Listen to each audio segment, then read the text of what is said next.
Hello and welcome to Ramblestream number 88. There is a fly that is the size of my thumbnail that's going to be driving me nuts. Bad bombing us the entire time. I tried to kill it already. I missed it. And I'm just figuring out now that I missed it. We're so glad you guys are here. This is Ramblestream number 88. We're talking about American manufacturing later today. Is it good? Is it expensive? Is it worth it? So stay tuned if you want to know more about that. Richard, what do we do around here? Buonasera, amici. Si, senor. Grazie. We are going to introduce ourselves. My name is Richard Worsham, founder and designer, as I like to say, here at Janus. I ramble with I'm in Goshen, Indiana. I ramble with a 2018 Halcyon 250, number 68, a 2009 KLR 650, and a 1980 Cushman Truckster. Which is now red. Bright red. I walked by it in the parking lot, and I smelt the Rust-Oleum aura just wafting off of it.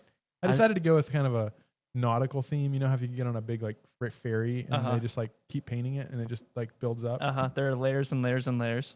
That's the theme I'm going with. I appreciate that. So I got the first layer on. And every time you hit something, it kind of like that doesn't matter. Scrapes it off a little bit, paint it right back on, and it's fine. It's good to go. My name is Jansen, also coming to you live here in Goshen in the paint booth. I ramble on with a Tesla. You are rambled by a Tesla. It does the rambling for me, which some might say is not rambling, but I say it is, and rambling is what you make it, I think is what Richard always tells me. I'm sipping on this Wolford Reserve starter, the Halcyon Reserve starter. Me too. That is what we are sipping on today. Let's check to the comments, shall we? Jansen, you need a Bug Assault Black Fly edition. Ooh, you know what a Bug Assault is? I do. We have one at home, and I think we need one here. That would up the ante a little bit. That could be a fun little bit, too, in the middle of the ramble stream. Just 1 second. God. Only helpful in the summer. Confide Yank's back. Haven't seen him in a couple days. What is he saying? Guten Abend from Central North Carolina, sipping some root beer. Oh, dude, some root beers. Good. We've got Bert Beavers. Hello from Minnesota. Halcyon 250, number 612. Jameson on ice. Bert. Do you recognize that name? I don't. It's an old serial number. It's 612. If you're not, if you have been on lurking, we haven't seen you, but welcome. What year is 612? Oh, do you have that off the top of your head, Richard? That would be like 2021. 2021. Actually, I have no idea. I'm just totally pulling that up. Something around. Right. Kelly, Bert, tell us what year your bike is. Tell us. Yeah, that's another great segue here. If you guys have any questions for us, any questions for Richard about what we do here, about your bike or bikes in general, about rambling, what you should have for breakfast tomorrow, you go ahead and put it in the comments, and we'll do our best to get to everything. Kelly's here. Halcyon 450, number 236, named Coyote, out in Winchester, sipping on an orange crush.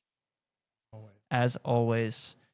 Is it kind of weird that we know what people are drinking on a Monday night? Like no, if we ask them every week. Like if we didn't have the ramble stream, I'd be thinking that Monday at 7:00.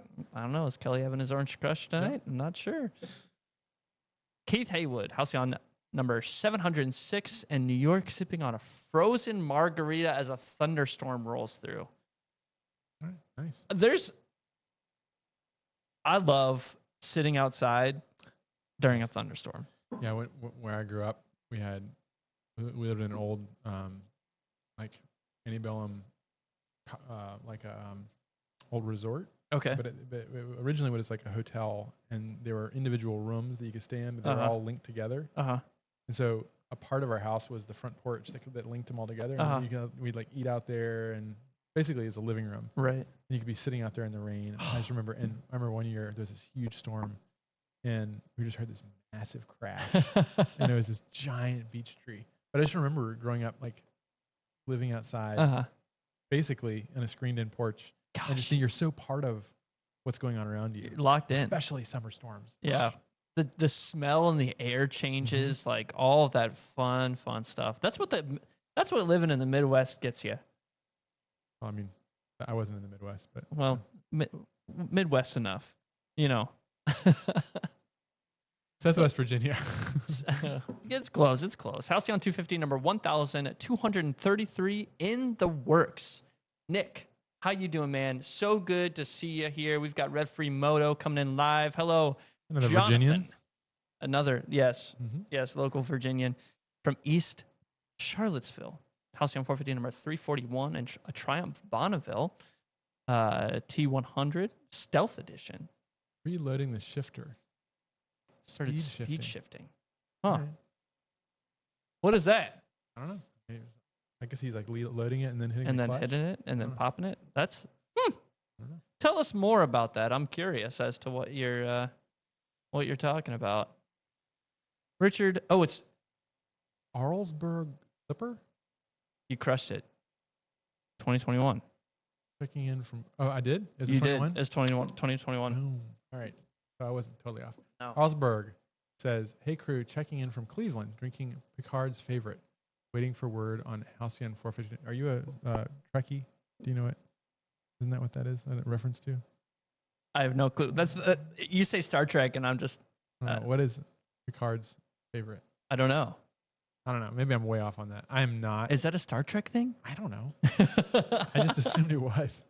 Isn't that Picard something from Star Trek, or is it something else? I literally know Spock from Star Trek, and that's I actually don't know. Maybe I've just blown my cover as a complete pop culture Star Wars question, and I'll get it 60% of the time. Ask me a Star Trek question, 0%. No shot. All right. I'll ask me one about either, unless it's like the first 3 Star Wars, and then I might be able to answer it. We can talk about which 3 are the first 3 to you later. Radcliffe, Kentucky. What's up, Peter? Halcyon, Griffin 250, number 58. Halcyon 450, number 156 with a sidecar. Pete Marino. And Griffin 450, number 6. Good to see you, Pete. Good to see you, Pete. So glad you guys are here. How you all doing? I think. Captain hold on. Picard's drink is an Earl Grey, and that is from Star Trek, correct? I would imagine that it's from Star Trek. So I wasn't like totally off. You crushed it. You crushed it, as far as I'm concerned. I think. Rev Free says preloading as you are getting ready to shift. Start pulling pressure on the shifter, and when you pull the clutch, the bike slips into gear effortlessly. All right. Cool. I'm trying to think of how I shift. Normally pull in, click, let go. I think I actually don't even think about it when I'm shifting, so I don't even really know how I'm doing it. I do know that I completely change the way I shift depending on the bike. Really? And when I shift to a different bike, when you shift to a different bike, it always throws me off. Because you're so used to like your KLR, and then you hop on 68, and you're like, whoa, and then you got on a different bike. Exactly. Yeah. I think what I need right now, Richard, from you specifically, is a poem. Okay. Old School, I see your question. I haven't read it yet, but we'll get to it after the poem. And because advice to a prophet. Advice to a prophet by my favorite, Mr. Richard Wilbur. When you come, as you soon must, to the streets of our city, mad-eyed from stating the obvious, not proclaiming our fall, but begging us in God's name to have self-pity. Spare us all word of the weapons, their force and range, the long numbers that rocket the mind. Our slow, unreckoning hearts will be left behind, unable to fear what is too strange. Nor shall you scare us with talk of the death of the race. How should we dream of this place without us? The sun mere fire, the leaves untroubled about us, a stone look on the stone's face. Speak of the world's own change, though we cannot conceive of an undreamt thing. We know to our cost how the dreamt cloud crumbles. The vines are blackened by frost, how the view alters. We could believe, if you told us so, that the white-tailed deer will slip into perfect shade, grown perfectly shy. The lark avoid the reaches of our eye, the jackpine lose its knuckled grip on the cold ledge, and every torrent burn as xanthus once its gliding trout stunned in a twinkling. What should we be without the dolphin's ark, the dove's return, these things in which we've seen ourselves and spoken? Ask us, prophet, how shall we call our natures forth when that live tongue is all dispelled, that glass obscured or broken in which we have said the rose of our love and the clean horse of our courage, in which beheld the singing locust of the soul unshelled, and all we mean or wish to mean? Ask us whether with the wordless rose our hearts shall fail us. Come demanding whether there shall be lofty or long-standing when the bronze annals of the oak tree close. I have this like vague recollection of maybe reading that one before on a Ramblestream, but it's probably been a while. It's a good one. If it's in our notes, if you've done it in the last 20-ish, I can find out real fast. It certainly hasn't been in the last 20. Not in the last 20. It's okay to, reuse some old content. Absolutely fine. I like that one. That one's good. I mean, I've read it more than twice. So at least twice. Well, I want to get back to old school's question. How do you Midwesterner dudes smell the ride with those full face gigantic helmets? I noticed this being there last 2 years since my purchase. Just wondering. Well, first of all, I don't know if the Midwesterners are really known for our full face helmets. I don't actually think the Midwesterners are known for helmets at all, because every single state around Indiana, and probably 2 over in some directions, does not have a helmet law. So if you're going to look at a motorcyclist, I would probably take a gamble and say that they're less likely to be wearing a helmet here in Indiana than anywhere else. Yeah. All of our content, we're wearing helmets. But to answer your question, I wear a full face helmet and I have no trouble smelling all the wonderful scents. It just goes around the helmet. Yeah, just up and over, or up and under, I guess. Up and under, whatever you want to say. It's all better than a car. That's all I can say. I find that I can breathe better with a helmet on. Oh, and undoubtedly, they're certainly at speed. Smell better, if you will. But you definitely can. I can breathe better. Yep, no bugs up my nostrils. Well, no, also, sir. you get that like ram air. You're like, it's like a dog out the window. The pressure differential is crazy. I saw a couple people hop in. Centex here, what's up? So glad you made it. There was another one. David Minton. Happy 4th from Roy. David, I got your letter and your gifts. And actually, it's sitting over here, and I'm going to be writing back to you very soon. Drinking. Busy, but he sent some awesome, absolutely gorgeous enamel signs that he had made. I don't have a picture, but they are. Oh wait, I think I saw that. It came in on Friday. Did you see the one that's Thursday. got the blue and orange? No, I didn't see that wreath logo with the 2 faces. We're talking. Look, it looks like an enamel sign from 100 years ago. That's cool. Big, gorgeous sign. And then he also made one out of license plates. Ooh, that's really cool. And had some other great stuff in there, some stickers and stuff. So that's really cool. Roy, thank you very much. Yeah, that's. I saw one of them come in. It was super, super cool. Let's see. There was another John Strawdog, another familiar name. Hey folks. Halcyon 250 number 769. Zur in New Hampshire, enjoying a cool water tonight. Nice. Not an ice water, not a warm room temperature water, but a cool water. Yeah, Lo-Fi's got a great comment there. Like he says, I can't imagine not wearing a full face helmet after counting all the bugs I murder with my face after a ride. Yeah. Certainly, it's like right now. I don't know if you noticed this, but the freaking corn brings it out. Are out. Yes.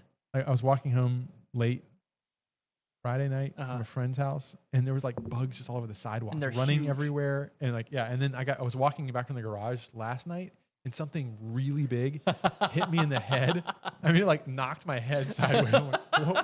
So certainly riding in the evening or at night in the summer. I would not do so without a full face. No, you would be getting your day's worth of protein in one ride. Just like my jacket will be covered in bugs. Yes. And your windscreen and all that. It's gross. So if you want bugs up your nostril, sure, go for it. Confide Yank, I saw not this comment, but I saw that you messed up your hand and you can't ride anymore. Is that a riding incident, or is it something altogether different? I saw a dude demo a bike without a helmet, and he took a bug to the forehead. It do be like that sometimes. You do be taking bugs to the forehead. Now, I think it's time for everyone's favorite segment. Is it your favorite? Is it your favorite? I don't know. It might be. It's a good one. This is Ramble's like fun. This is our most segment, if that makes any sense at all. Are we talking about the same thing here? Yes, we are talking about things of this world. And definitely not builds of the week. We wouldn't be talking about those. Is that what we were going to talk about? We can talk about that. We're going to do things first. You got to give me a better. Now on to our second favorite segment, things of this world. We're going to do things of this world first this time. Does anybody here know what this is? It's a desk can. It's a desk weight. The desk weight. It's a lectern. Yeah, you drink out of it, actually. This is a RotoPax fuel bottle, which I'm going to stop banging it on the table because you can probably hear that, which some of you all may recognize from my motorcycle. And in recent years, several of Mark got it. Yeah, there we go. Nice. Good job. Several of the team have started running on bikes. You want to pull up the pictures? Yeah. Why don't you start with the one of of my bike? Get here. This one? Go back one. There we go. Oh, we'll go to the next one. Get me beat bopping all over. All right. So here is number 68. I pretty much always have a RotoPax on the back. I think it just first of all, I use it sometimes, and then other times it's just cool to have on. You got at least kind of a utilitarian look. 3 gallons of extra gas on your motorcycle. Oh, it's only 1 gallon of extra. Well, actually, no. I guess you're right. You have the fuel bottle too, but this is a 1 gallon fuel bottle. And originally, I used this when I rode cross country on the Wyman route, and I actually ended up getting one that can store 2. So you can stack them. But are they recessed to be stacked? It looks like. Are there little? No, these are like string. They just strengthen. Okay. Anyway, the basic idea behind this is a quick release fuel bottle. So it's very, very, very secure. And I think it was actually originally developed for use on. Actually, I'm not sure which one it was first. Motorcycles or off-road trucks, off-road vehicles, let's say. But it has a. Go back to that previous image. It has a system which you can see. Can you zoom in on that? I don't know if you can. Sure. Here we go. Zoom in a little more. Zoom in. Enhance. So you can see that little black post, I guess is the way you can describe it. And it's got this shape that matches this. So this is a hole that passes through the fuel bottle. And this is a plastic. It's like a standard fuel bottle material. But it has this slot in the middle. And that fits right over that post. And then there's I guess we call it like a twisty boy. Twisty boy? Is the appropriate name. A lever that you spin, and there are these 2 dimples in the plastic, and they fit into that. So it goes click, and you basically just thread it on until it fits your fuel bottle, and then it's 1 click, and it releases, and you can just slide this thing off. Nice. But the nice thing is you can get it really tight. It does not rattle, will not fall off, no matter what you do. I have. Have you tested? Yeah, we've ditched these on Griffins off road, and they're very rugged, extremely rugged. The only kind of thing I would say that you want to watch out for is not overfilling them. Okay. If you fill it really full, the gas has nowhere to expand. It'll like just force gas. But if as long as you leave, it has a fuel a level. As long as you don't overfill, it will not leak. Nice. And if you do have any issues, all the parts you buy replacement pieces, and they have 2 different kinds of filler necks. One of the annoying California ones that you have to press the button. Lock in, yeah. And the other one is just a yellow funnel. Classic. So you can just pour it in. I actually, oddly enough, prefer the one that you have to push the button on because it really helps when you're using it with a Janus. Don't want to. It's more control. It's more control. Yeah, you can just release and it locks. That makes sense. That makes sense. But anyway, when I first found these, I found them guess just online and maybe through like the long distance riding community. But go back to that last one. Sorry. And you can see there are 2 stainless steel plates. I just took 2 stainless steel plates and drilled them out. And I made this thing that clamps onto the book rack on your bike. Yeah. And since then, we have done copies of that. People have been a little bit nicer, and they've powder coated them and stuff like that. But this week, we are launching. There's one on a Griffin. That's actually this weekend. Neil took that. That's our prototype.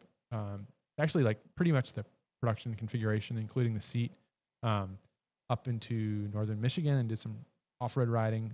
And he took some extra fuel. That's a good-looking motorcycle.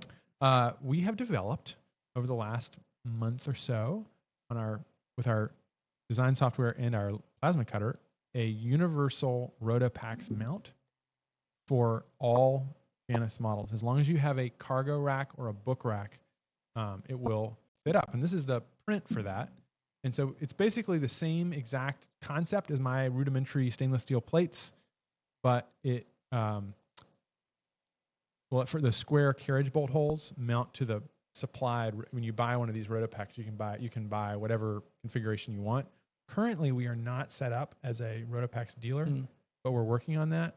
But you can just buy it direct from RotoPax, and it bolts directly to this plate. And then this plate, Neil worked really hard to provide a bolt hole spacing that's going to work with most configurations on your bike. So whether you have a Griffin or a Halcyon, probably not a Phoenix. We don't do that with a book rack. Whether it's a 250 or a 450, this will bolt on.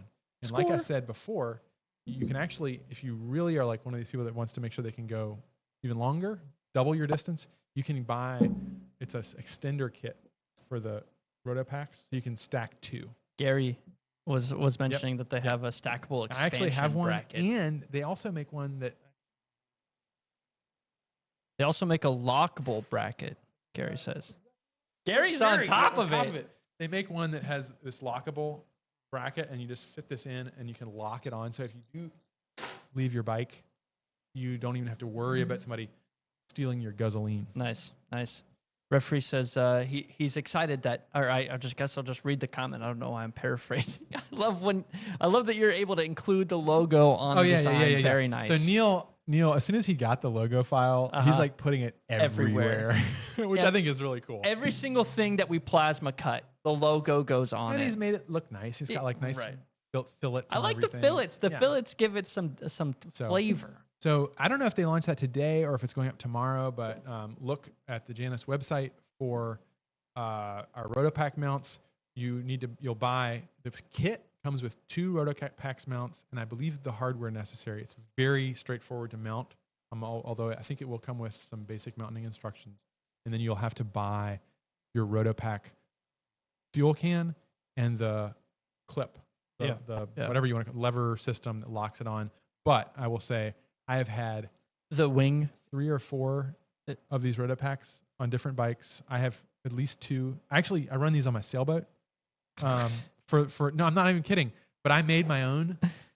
I forgot about this. I made my own system that's more nautical. How is it more nautical? Well, I'll tell you. Please tell me. I have a board that mounts to the pulpit in the front of the boat. With the pulpit is where it's like a railing around the front. Right. And I have a board that mounts on the back, and then it has a rope that comes through, and there's a nice finished varnished wooden piece of wood with the holes drilled out, and then you cinch it up and you cleat it off.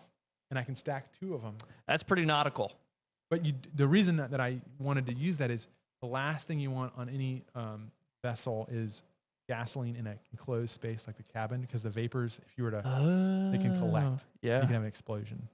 But anyway, you can figure a lot of ways to use the RotoPax, and I've never had one leak. The only time one is leaked is when the gasket on the top, I was like careless when I assembled it, and it got curled over, and it leaked. But I will say I can speak with many years experience on these. Fantastic way to store fuel. You can store up to twice your fuel range. If you have any concerns, it's just a matter of filling it up. You do have to stop the bike. You can't just turn a lever and go to your reserve, but they're great. It's a great option. I know many of you all are looking for ways to extend your fuel mileage. I would love to see one of us try mid-ride or maybe with a passenger to you know where I'm going. Do not do that. You're going to ruin your powder coat and your pinstriping. Undo our little RotoPax and then fill up while we're moving. I think we should try that. There's one other point I was going to make. Oh, they sell alternate versions of this for water, and there's one that's a toolkit.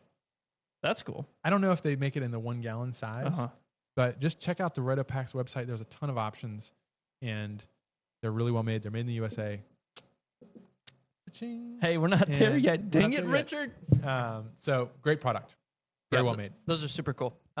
Richard was telling me about how one time he left it out in the sun for a little too long, and it was nearly impossible to to get off the bike. To get off the bike because it expanded. Just don't overfill your road. Don't be like I'm gonna get an extra 3 miles. I can do it, I swear. Yeah. Okay. Now, the moment we've all been waiting for, other than the main ramble. This is Builds of the Week. Builds of the Week, brought to you by Mitch McLean. He's our hero. He's our savior. He gives us motorcycles to look at. Woohoo! This is Steven's Halcyon 250. It's number 1,209, and it's going to Maryland. We want to just take a little looky-loo. Let's just stroll through. Stroll on through. Mitch, if you're watching this, keep coming with the new shots, the new angles. Give us the sauce. We just saw frames. That's the pallet that they go back. That's the pallet that come from our fabrication shop. Those are obviously Halcyons. We have the verticals on pallets. These have been taped off for powder coating. And then we have some other components, horizontals, grab handles, handlebars. And here is the electrical panel being installed. And if you notice carefully, I don't know if you can see it, there's a little Janus logo. I was watching Jonah put together, Jonah's one of our builders. I was watching him wire one of our Halcyons this past on Thursday. And the amount of, I don't even know, just fingertip tenacity that you have to have while fishing everything where it needs to go is actually crazy. Jonah put 500 miles on a 450 this weekend. Went out to, where did he get? He went out somewhere in Illinois. Yeah. It's fun. Coming together on a build. It's not on the build stand. It's come off the build stand. That's some book racks. Book rack. Ooh, I saw this bike. Straight to it. I saw this bike on Thursday. Double pin. This is, Pete Marino, if you're on, this is your color. So we got orange. This is actually orange, folks. I can say this is orange. Do we have a name for this orange? I don't think we do. Merino orange. Sure. With double black pinstripe. A little pumpkin bike. Very crisp and clean. Deluxe tank. Okay, we don't see a lot of those anymore. That's Deluxe nice. tank with a silver feather logo on a 250. I would love to get into Steve's head and I wonder why he picked the silver feather logo with the polished tank. I think it looks. It's gonna look incredible. even better when you get the outline on it. Right. You'll really read. Yeah. I love that orange though. Really loud. It's loud. Give you that. He's got knobby tires on there too. That's our last picture. We don't have any more. Nice build. That's a great looking bike. It's also got the it's got a book rack, and it also has the tool roll. Oh yeah, I see that. Up next, we've got John, and his bike is Halcyon 250 number 1,205, and it's going to Pennsylvania. I don't know. This is just, if you guys ever come down to the shop, if you look around at everyone's, I don't even know, it's seating apparatus. They're all unique and they're all different. Is this Mark's? I think this is Mark's. Yeah. It's like a whole lawnmower seat. They're all custom. They're all customized. We got some more shots of components coming in. Engines. I love the engine table as well. It's got like a little hole for when you drain the oil that they ship with. Yeah. Shock absorbers in their little bin. We got our wide line seats. Forks being installed. Horizontal. Shocks. There's an unmodified stool right there. Oh, just a boring one. There you can see the Janus logo. That's one of the first times I put a Janus logo in any Janus part. Really? That piece. Was Yeah, that I one? Like, we gotta add something under the tank. A little Easter egg. Another little Easter egg. No book rack on this bike. There's We got a wide line seat, saddle brown leather. Love the saddle brown. Vintage red. Vintage red, maybe. Who So knows? that was kind of the red that I was hoping for with the Cushman. But it was labeled. I mean, I should have known. Like, you're not supposed to mix Rust-Oleum paint colors, apparently. Really? I'm gonna mix the second color. Yeah, you but got it. What I ended up buying was International Harvester red. Oh, So I it's should have gonna known it look was like gonna a be bright. tractor. Well, it's like for farm equipment. You know, Right. paint over the rust. Yeah, just no one can see the But rust. this is the isn't there color if I you want can't see with it. this color pinstripe. I want to do. Are you a gonna hand- pinstripe it? Heck yeah, I'm gonna pinstripe it. I'm not gonna pinstripe. I might maybe a little bit of pinstripe, but more. I'm gonna do a Janus motorcycle sign paint. Yeah. Okay. That's cool. We got ducktail fenders Sure. with single cream. Okay, I said cream, but this looks like gold. This is gold. This is Okay, I take that back. It's gold. It's gold. We'll blame I'm it on not the doing monitor. gold on the Cushman. Cream. That would be way too much. Shoot, it's a Out of Cushman. control. What do you mean it's way too much out of control? Look at that car. Vehicle. Oh, it's got is that the outline around the Janus? Can't tell. I can't tell either. It just popped. One of the things on our list is a better monitor for this. Yes, I think we said that like the last 4 weeks in a row. Very nice. Eventually, we'll do it. That's a beautiful looking bike, John. That is It's classic. I was about to say it's a classic. Actually, that is the color of the first production. the first one. Single pin gold Nice. on vintage red. Great looking bike. First production. And then, last but not least, we had a lot of 250s come off this week. This is Charles, and this is his Halcyon. It's number 1,204. It's a Halcyon 250, and it's going to Florida. A lot of East Coast. We got all the. What this is this that- fork has what's that- all the pre-assembly. What's that red stuff on there, Richard? That is grease. Grease. Not the musical. The lubrication stuff. The fork horizontal. Look right. Installed. Ooh, OD green, matte OD green. that looks Yeah, I think so. like a gunmetal gray from here. I think it's OD green. That looks good. Okay, this is no pinstripe. I love the look of the chrome like headlight ring and the visor against the matte. Mm-hmm. Very nice. Yeah, that's definitely green. Yep. So we got gold pinstripe, single pin, only on the tank. Man, that looks good. Very nice with a feather logo, gold. Oh, a little sneak peek at to what's coming next week. Don't look There you back there. All right. Vintage red, oxblood red saddle. That's a wild, I guess that's It's a really common color combo. solid color scheme. Knobby tires and highway bars. I It's love a the highway decently bars. loaded up little 250 there. I love that. The sergeant seat. That looks so good. Yep. Yeah, great build, Charles. That's very, very nice. Big fan. Let's catch up on comments here.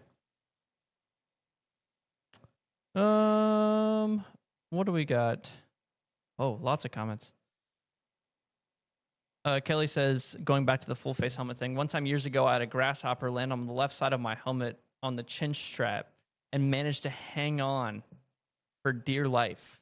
And it was buzzing so loudly in my ear, it scared the crap out of me. I hit a dragonfly one time Oh, and it got lodged. I think I was wearing my shoe berth and it got lodged like in the visor between, and it was just like, I mean, it was killed when it hit my helmet, but I didn't realize it. And when I took it off, it was just like this giant green, like splat all down the side of my helmet. gross.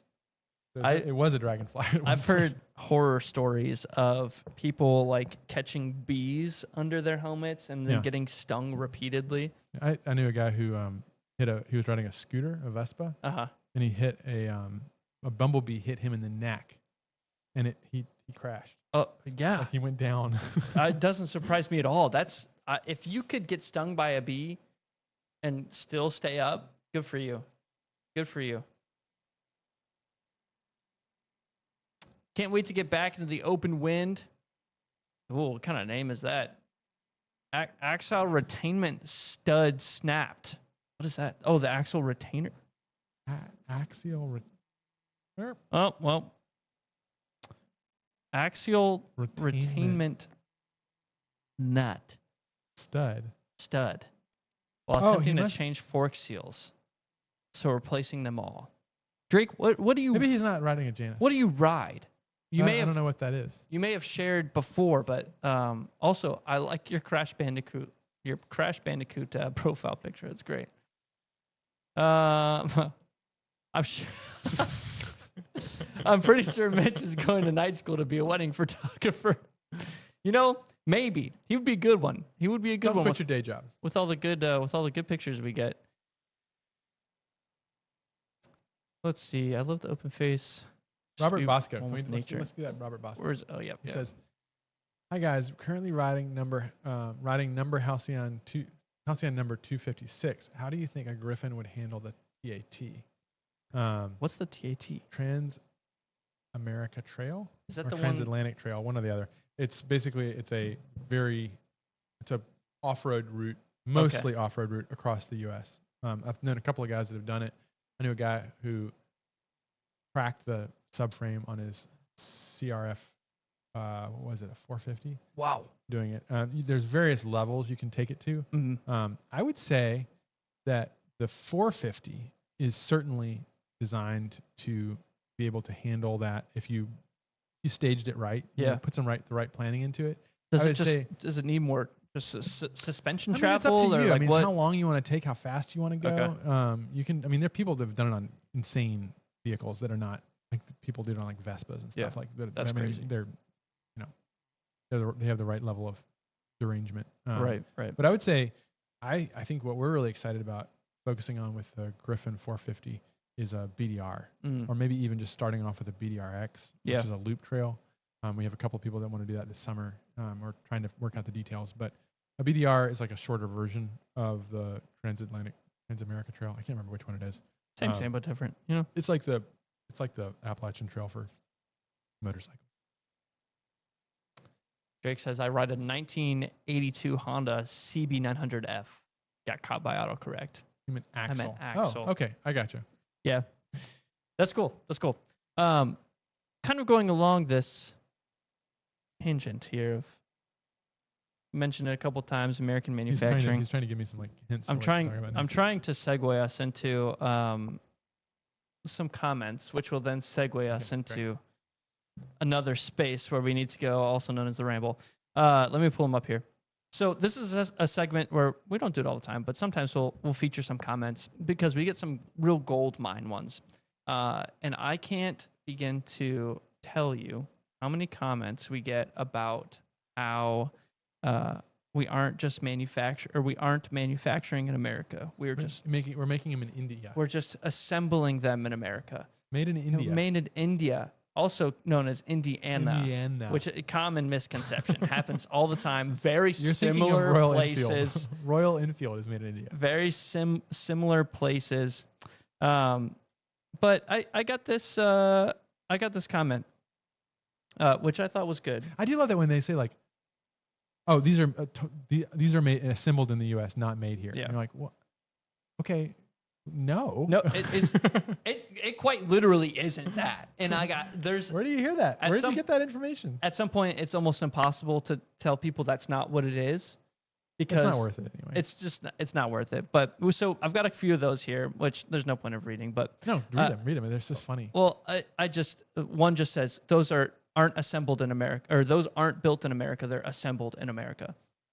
Stupid. But this one I love, and it doesn't have anything to do with being an American made motorcycles, but it rings true to our ethos overall. I'm not familiar with Janus make motorcycles. The message regarding smaller CCs rings true. I recently dropped down to a 2008 Honda CB250 Nighthawk in the wind. It works for me. I just love that. Mm-hmm. It's like, oh yeah, you get it. You get it. And then I've got one more. $13,000 for a slow bike that looks old. Sounds pretty awful to me. I mean, hey, man. There's variations of that like constantly. Hey, it's whatever. Yeah, it's crazy. Comments are funny. Speaking of comments, are you selling more 450s than 250s? We're selling a lot of 250s right now. We're selling a lot of 250s. We're selling a lot of 450s. We're selling. June was we 1 week in June we beat our all-time record for a week, and I think we tied. June was tied for the most bikes we've ever sold in a month, which is interesting because June. I'm not in marketing and sales, but I do remember June has often been a really slow month. We have typically about 2 slow periods in the year. One is right after Christmas, and one is typically the beginning of the summer kind of vacation time. People are maybe spending money on other things. Yeah. And we've just like right before 5, I saw another 2 bells came through for 2 more 250s. So. That's cool. What are the odds that Halcyon 209 and Halcyon 1210 are the same orange color? What are the odds that Halcyon 1209 and 1209 and 1210 are the same orange color? I don't know. Are we gambling? Is this what it's turned to, Mark? Are you trying to put money on this? Is he trying to predict what 1210 is going to be? Maybe he has information we don't have. Maybe he bought 1210. Maybe 1210's his. Who knows? VW70 Bug. I like that name.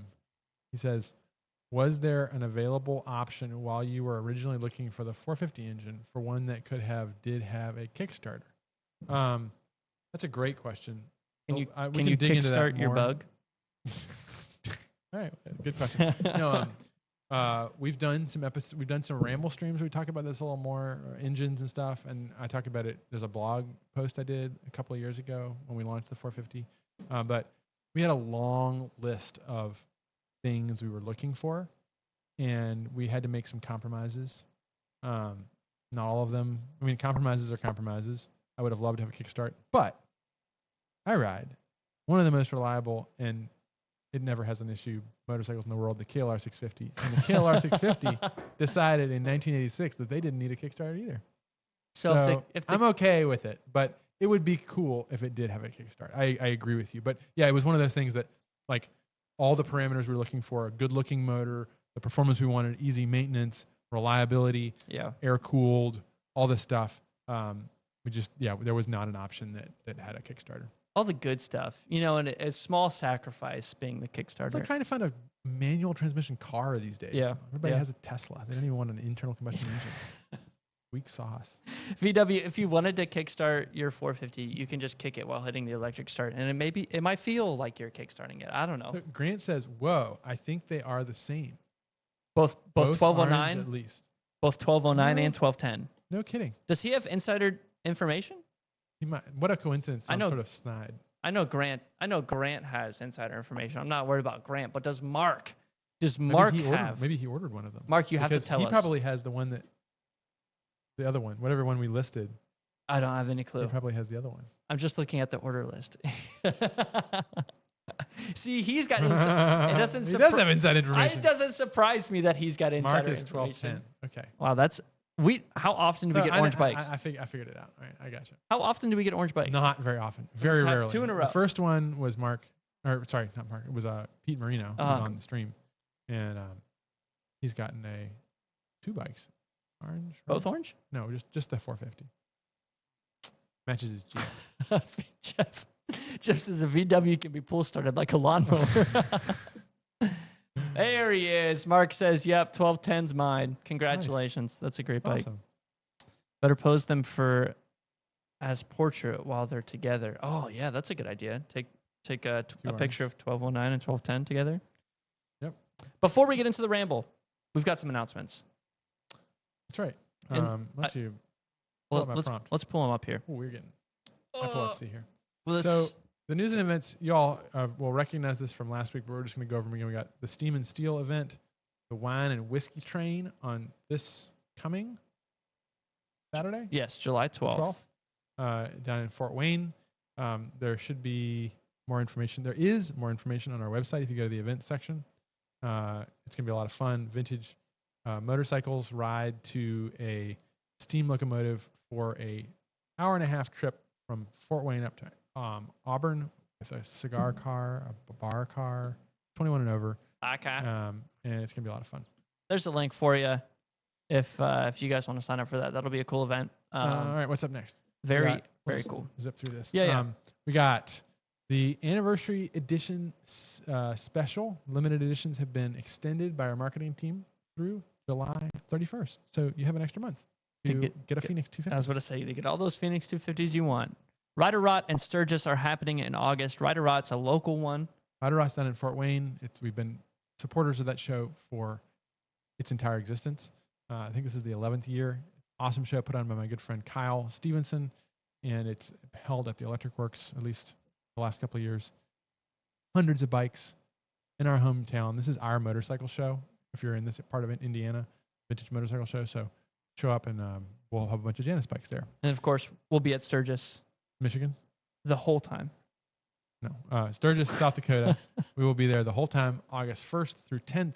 I will be there for the last couple of days, and we'll be doing all the events and come out. And if you've never been to Sturgis, this year is, I think, going to be insane. It's like the 85th anniversary of either, am I getting this right? Is it the Buffalo Chip or the Sturgis? I don't have. Yeah, it's a big year.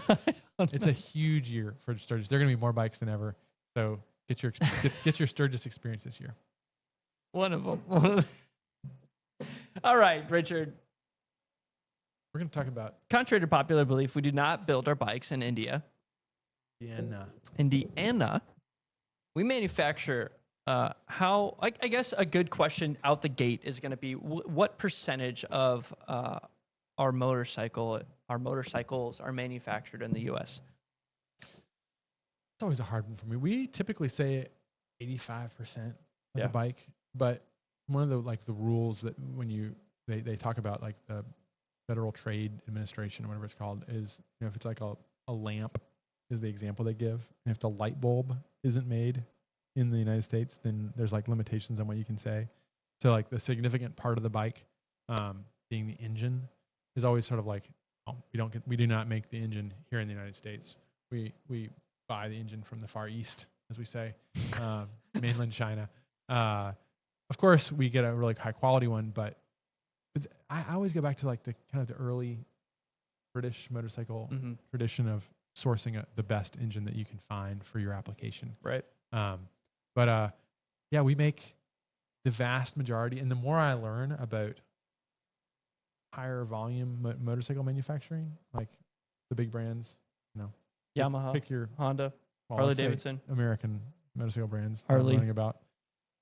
I learned how much they outsource, and I would be willing to bet, and I bet Due, if you've watched his video, would be willing to support me in saying we probably make more of our motorcycle in the States than by weight than per bike than Harley does. We make so much of the bike. Not only is it U.S. made, but it's made. We don't even say U.S. made. We say Elkhart County. It's made. like right there. Like if you were to look through this wall right here, we make a lot of the bike there, and then if you were to drive down the road for 20 minutes, we make a lot of the bike there. Yeah. So, I mean, American manufacturing has changed. I mean, that's like a really silly thing to say, but it has changed so much in the last 60 years. Like you could almost say, I don't want to draw any like kind of dark comparisons, but like the British motorcycle industry, they made everything from their electrical system to their lubrication system. And that may have been part of their demise, is that they never really worked on diversifying that. Right. And they just kept it, and they didn't really the expression they talk about, Lucas Electrics, is what all the British bikes would use for their lighting, and they called it Lucas Prince of Darkness. But the U.S., we used to make, everything. Yeah. We would make, from ladders to aluminum foil to, everything right here, wheels, engines, you name it. And probably we went overboard. I don't know. I'm verging into outside of my expertise. I guess I'll preface this by saying I am no expert I on think- American manufacturing, and but I would just say that we really have gone. We took that idea of outsourcing and using our trade network to an extreme, Right. and we kind of we outsourced not everything, but very close to it. Right. Just because sometimes you have to. Because I mean, that's the essence of trade, is that the reason that trade works is that some people can make things more with better. They can make something better in a certain place than in another place. Yeah. If you go back to to the Middle Ages, to the Renaissance, this is when they start discovering that they can go this place. They have a better supply of this raw material. Right. This site, they have a better way to process this material. And so you start developing these trade networks, and that allows you for trade to happen, right, where you can have this economy that because you have a skill. You have values that translates to a better product. In most even beyond cases, that, on an economic level, right, you have values in different places that you can then trade on and profit. Right. And that level of diversity that brings to an economy is what actually made the U.S. very powerful. Yeah. And what makes China very powerful right now. Right. Because they're taking advantage of their what you could say skill sets, or at least their opportunity. Yes. Shall we say? So yeah, and I think this brings the question of, okay, so what are we having, like, what is the overall scale? Not the overall scale. What are our biggest roadblocks that we're facing, or what have been the biggest roadblocks that you've faced in like sourcing and actual manufacturing within the U.S.? What are the biggest constraints there? Because if it was easy, right, everyone would do it. I'm going to kind of like twist that answer a little bit. Yeah, sorry. yeah. I would just say that the reason that we were able to start Janus Motorcycles, and the reason that we are even here right now, is because we can make it here. Yes. 1 second. Yeah, go for it. Billy Franklin says, you speak of American made, but your engine is Chinese made. I appreciate your work, but you push this American made too much. Maybe I'm misinformed. So this is a great example of that idea of the lamp, right, with the light bulb. Yes, some even say like the heartbeat in some ways is the engine we bring in from China. Yeah. But we make more of the motorcycle than, again, I'm going to argue. I mean, if you look at other manufacturers, where they're getting their castings from, seriously, yeah, where they're getting all their multiple major components on their bike are coming in from, and you're going to see a laundry list of them going to. I'm not discrediting them when I say this. This is just the reality of modern trade, is that they're going to places where they can have that made more affordable. Right, because it makes sense. It makes from a business standpoint. What we do is we post up right on our webpage exactly where we get all of our parts. Right. Yeah. And that opens us up in some ways to some criticism. And obviously, if we have a Chinese-made motor, whether we like it or not, it would be disingenuous, we believe, to hide that in any way. Like what happens. Right. And Billy, I appreciate the question. No, it's a great question. I think it's a really good I would say it's pretty informed. I mean, yes, the engine is Chinese. And illustrative of the issue. Right. Yeah. Yes, the engine is Chinese. We've made how many motorcycles now with that engine? Close to 1,500 more. Well, you can see the production numbers, about 1,200 of the Halcyons. So yeah, 1,500 plus of the two. I don't know, probably even more than that. And we have, it's a great motor. Yeah. And we don't have. Obviously, it would be in our best interest, not just from a marketing standpoint to say, oh, all made in America, but from a supply chain standpoint. Right. We wouldn't have to pay shipping. We wouldn't have to pay all these tariffs that we're paying right now. Right. If we could find a U.S. sourced motor. Right. And I'll go back to kind of the direction I was going with that comment or that question you asked me, Jansen, which is the reason that we can do this now. The reason we started Janus is because we could make parts locally. Yeah. I'm not a business guy. I didn't come out of a school that, this is how you start up, blah, blah, blah, and you farm out this stuff to, Right. and in some ways the way we started it was not the wisest way. But that's what makes it kind of fun. But we had a very idealistic passion to try and make as much of our bikes right here. Right. I'm not even saying in the US. I'm saying in Elkhart County, Indiana, Like as we could. Here. Off the grid. But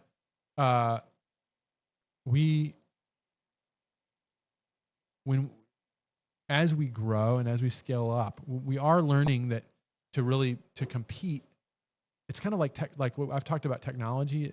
In order to really use it, sometimes there's certain things you have to do. Right. And I'm not talking about the engine. I'm talking about like as we scale up more, we'll probably need to play more like the larger manufacturers. The benefit is that we make so much of the bike here already. Like we make so much of the bike. Hand formed fenders. We're not getting those from the places that other big brands are getting them from. Right. We're making them right here. Our fuel tanks are hand welded right here. The vast majority of the bike. Handlebars. Let's just go through the list real quick. I mean, handlebars, the frame, chassis. the chassis, all the little bits and bobs that go under for the electrical tray, the book Fuel racks, the fuel tanks, the fenders. Like very long line. it is a really, really long list. Axles, all the machine components. The axle nuts. Yeah. Which we talked about a little bit last week. Like all of this stuff. But I guess we do catch a lot of flack because we're doing something so weird. I guess let's not say that. We're doing something so unique, and we are so open about where we source our parts from. Yeah. Unlike many other manufacturers. I mean, even your Kawasaki Versys. Mm-hmm. The new Marinis. Yeah. Are it's a Chinese restart of a company. The engine that's in that is the Versys Kawasaki engine. And I've heard that it's being made in the same factory in China that it was for Kawasaki. So, I mean, this is what we're doing is we have started a motorcycle company in the United States, hiring American workers, Elkhart County workers. We have some Wisconsinites too. One. And we're actually making vehicles in a production manner that we're selling in all 50 states. Yeah. So, I mean, yeah, you can nitpick at every single component. Right. But I don't think it's at least with the way the world is right now, it's never going to be, it's not a battle that I'm even interested in fighting. Right. Because, man, like our shock absorber supplier is awesome. I've had like so many, even on some of our Taiwanese and some of our Chinese suppliers, we've had remarkable relationships with for over a decade. Yeah.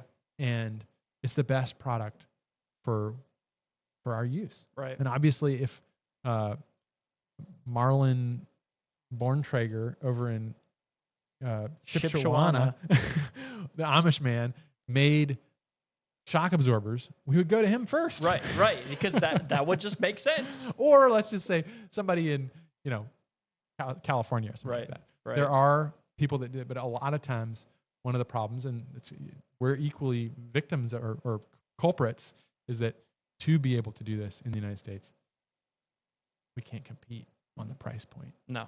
And so in order to be able to even be in the realm of possibility for folks like all of our viewers, we have to find the best fit using this idea of international trade. Like I'm going to go back to like what I said early on about like the idea of trade is that you are able to harness the best value for a specific application. Yeah. And that happens whether it's from village to village or country to country or continent to continent. Now, I guess I don't know if we want to end it soon here, but I have one last thought, but go ahead. Yeah. Well, no, I was just gonna end it with a question from the stream that's unrelated. So, what was your one last thought? I think it would be good to put some bookends on it. Unless you want to hit the question now. Sorry, I was like I said We can go to comment. I've got a question that's unrelated from the comment go. section, but Go if for we it. want to tackle this real quick, my Yeah. carburetor's leaking gas on my 250. I hope to get it fixed soon. Do we have is Carburetor it is coming out of leaking. the bowl? There are a couple places that it could be. My biggest suggestion would be to call our service team. Yes. They could get you pointed to. But we could probably make some. I mean, you used to work in service. I've run a lot of Janus. I would imagine that it's leaking out of the bowl. Float bowl. Yeah. You've got either one of two, a couple of things. The float is stuck. Mm-hmm. It's very likely Mm-hmm. the float is stuck. Or You have something's clogged. something's clogged. Or even like the chance that the carburetor and during pre-assembly didn't get like the little gasket and the bowl didn't get fully seated. Could It's be. kind of sticking out weird. More likely though, especially if you got many miles on it, it's got something clogged in it or it's stuck. I think I saw a comment. He's got 100 miles, so very, very new. Yeah, call our service team. Yeah, they'll walk you through it. They'll walk you through it. Yeah, here it is. It took less than 100 miles from my Janus halcyon carburetor to start leaking. Yeah, Start leaking. I would Yeah. give us a call. That should not happen. No. I have tens of thousands of miles on mine and it doesn't leak. So Give us a call. I've never replaced the float bowl needle either. So, Really? Yeah. Wow. Look at you. Or the battery. You don't need to show off. Jeez. Kelly asks, is it true that when they say the more you ride your Janus, the better it rides? Yes, that's why my battery still works. It's because I ride it regularly. William asks, isn't the engine designed by SWM but made in China to SWM's Yes, specs? that is correct. That's So for the 450. It's actually, yes, the 450 is it's designed in Japan. Then the Italians licensed that technology, the 450, through their engine supplier in China, and their kind of the funding that they got to restart SWM, and then the SWM engineers re-engineered that and have it made. So in China. So that's the story on it. If we could get an Italian version, I don't actually know at this point if I'd want an Italian or a Chinese engine. I've heard some pretty bad things about Ducatis. Well, I mean, Ducati's okay, but They're cool. Jeff Blind says the quality. I'll just say the quality of modern engines is so far superior. Yes. To a 1970s, even. I mean, certainly a Italian engine, but I mean, they're beautiful engines. We can all get them running great, and they're fine. Not knocking any engine, but the quality of the modern metallurgy is superb, especially in a Janus motorcycle. Yes. Jeff says Flipple could have a manufacturer's defect and could have a hole in it. But if it lasted 100 miles and it just started leaking, I think you need to just call us and we can help you fix it. Yeah, give us a call. All right, what did you want to? You wanted to book in this? Let's just end it on a optimistic and sort of thoughtful note. Is that we're in a very tumultuous time, and we're obviously in some form of trade war on multiple fronts, and we are in some way. You could either call us the victim of that. We are trying not to pass on those costs to our customers, but it's severely hampering our ability to do what we do.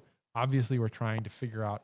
I mean, I'm not letting any secrets out. We're not doing this right away, but we definitely have thought, how are we going to make our own engine? And we've decided we can't do that right now. We just don't have the resources, or to be able to find one on the stateside.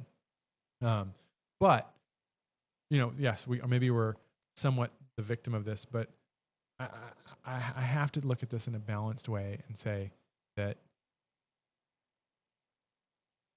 we are going to have to ask some hard questions as a country if we want to be able to have the convenience and the benefit of being able to manufacture more stuff close to home. Yeah. And I think that we would all find it would benefit all of us, but it's going to be a hard battle to get there. And we are here for it, and we're excited at the potential of what the future can hold in terms of the skill sets that we still have here to make things.